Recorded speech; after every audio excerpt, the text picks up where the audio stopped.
Hey guys, welcome to JasonWhiskyWise, and myself, Jason, bringing you whiskey review number 51, where today we're going to review the Balvenie 14-year-old Caribbean cask. So this is a sample I got part of a tweet tasting, and I decided since we got healthy samples, may as well review the Balvenie core range. So we're going to begin by actually starting off by pouring ourselves a dram.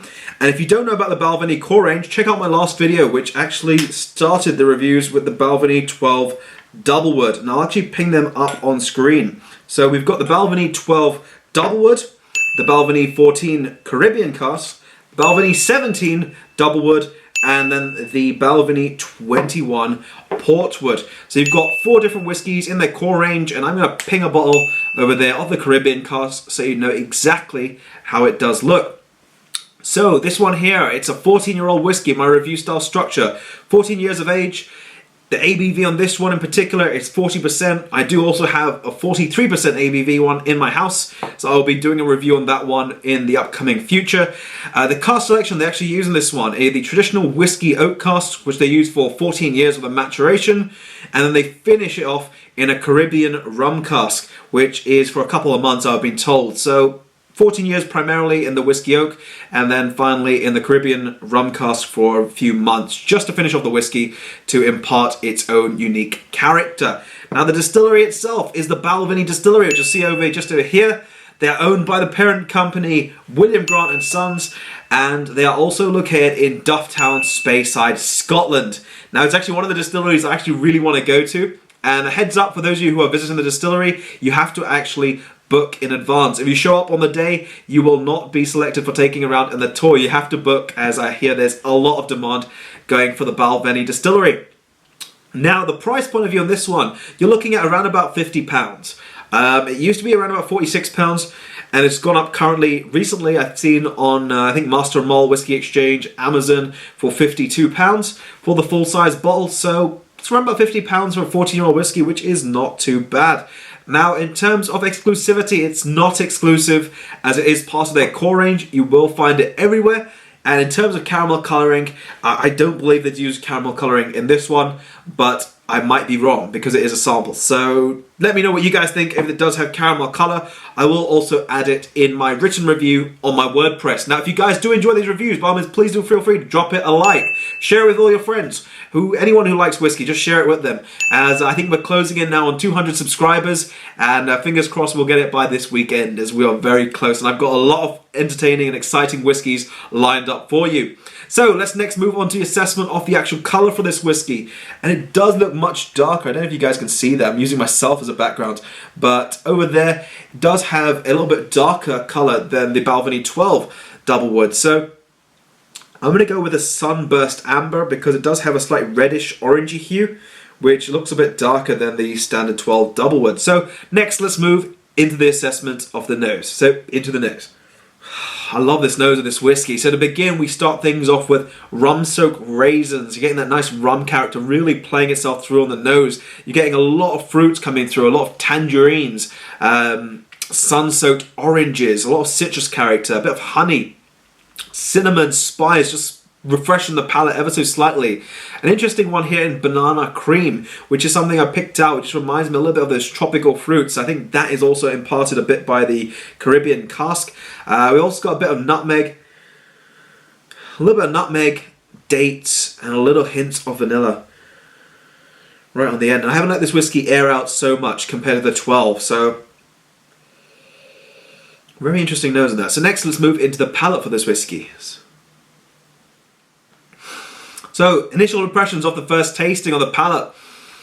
This whiskey is one of my personal favourites. It's something that I really thoroughly enjoy throughout. The rum casks are actually one of my favourite types of cask finishes. The texture on the palate starts off quite light and medium as it develops ever so slightly to a little bit of a more viscous mouthfeel. A bit more richer, fuller. The sweeter notes, the little bit of air you take in, really gets those sweeter notes playing themselves. We're greeted with a spice initially. And when the sweeter notes play together, it sort of plays in symphony with one another. You're getting what reminds me of cinnamon powder, just sort of sprinkled over a little bit of honey, and you're taking a spoonful of that. And as you're getting the sweeter notes coming through, you're getting those bursts of spice, but it's a sweet spice, so it's so enjoyable on the palate. A little bit of vanilla is just there present as well, and then I'm getting that refreshing blood orange, very rich, heavy, citrusy note, but more towards a peel. Give you a slight bitter note of the pith as well. And then it reminds me of a nice creamy texture right behind that of rum and raisin ice cream. That's the one. I was going to say rum ice cream, but no, it's rum and raisin ice cream. It's something I've recently tried, and it's got such a nice creamy texture with a little bit of sweetness to it, and there's little bits of raisins in there. Really nice sort of sweetness and creaminess to it with this little bit of dry fruit. It does have a slight oaky presence on the back of it, and that does take a little bit of time, but the more you drink the whiskey, the more you'll less and less feel that, as I feel it's more or less the initial tasting. And then I'm getting a little bit of dark chocolate right behind that, but it's ever so light. It's around about 70% dark chocolate. It's nowhere near that very heavy, dark, 100% dark chocolate. And a little bit of, I'd say, fruit cake mixture. I'm going to have a second sip just to confirm that. So it's more like, in terms of fruit cake, it's more freshly put together fruit cake. It's not one that's been sat there for, weeks, months. This is quite a fresh one. It's still got a little bit of bite over there. And also what reminds me of dried dates. Just imparting that little bit of sweeter note, but a slight dryness to it with that oaky character. Really, really nice. So next we're going to move into the finish. So far it's got so many good marks on the nose and the palate, so we're going to see what the finish has in store for us. So into the finish. So into the finish with this whiskey, it does have a very nice, I'd say more towards a long finish from this one. I was going to say medium, but the way in which it just keeps playing itself around, and it's got a little bit of a note that sits at the back of the palate, which is so, so great. It reminds me a little bit of light dark chocolate, so 60-70% dark chocolate. Rum-soaked dried fruits, you're getting those raisins, a little bit of sultanas, figs, plums, prunes, a little bit of also sweet tobacco over there, right at the back. And then a little bit of creamy vanilla butter icing, really rounding that all off together and just making it sort of stay there and just linger around. You do get a little bit of spice over there, but it's not anywhere near as the same as it was on the palate. This is just fading through, and those fruity notes just caressing the palate really well. So I'm going to give my rating for this whiskey, and this one is going up there. It's one of my favourites in terms from the Balvenie range. And I've been lucky enough to even try the 30, which I would like to review at some point on this channel. But I tried it when I was in Edinburgh. So I'm going to give this one a 91 out of 100. And the reason behind that, it's just, what I have to say is it's such a unique maturation in terms of the actual finishing that they use in this whiskey. Not many companies use the rum cask, and the way in which Balvenie do use it is just phenomenal. For a 14-year-old whiskey, just such a nice balance in terms of you getting nice smoothness, the creamy character, those sort of tropical fruity notes and those dry fruits as well, all playing in a sort of symphony with one another, which I find really, really interesting in this one. And in terms of would I recommend this to anyone? 100% yes. If you're a new whiskey drinker, you're looking for something a bit out there, if you're more of a rum drinker, try this for a start if you're not into your whiskeys. And this is something that I think will change you into a whiskey drinker. The Caribbean Cask is a phenomenal whiskey in my opinion. Let me know what you guys think if you have tried the Caribbean Cask. But also in terms of value for money, this is superb. It's around that £50 marker. You can pick it up also on offer at £40 at some place. I think it's 45, more than 40. But I will have a double check when I go to the supermarkets next time. You'll probably see it on my blog if I do see it at cheaper.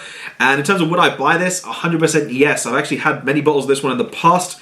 And this is one of the first few whiskies I did try when I was getting into whiskies back a year and a half ago. A fantastic whiskey on that note. So 91 out of 100 for the Balvenie Caribbean Cask. Let me know what you think down below in the comments section, and also be sure to follow me on Twitter, Instagram and Facebook, which I should try to leave over here on the screen. If not, links will be in the description. Now on that note, I'm going to wrap the video up here. Be sure to subscribe, which will be over here. We're very close to 200 subscribers. Hopefully we can do it this week. And also check out the Balvenie 12, which should be over here. The 17, which I'll try to put here, and the 21 Portwood, which I will try and put there when I upload them in the upcoming days. But on that note, this has been JasonWhiskyWise, and I'll catch you all for the next video.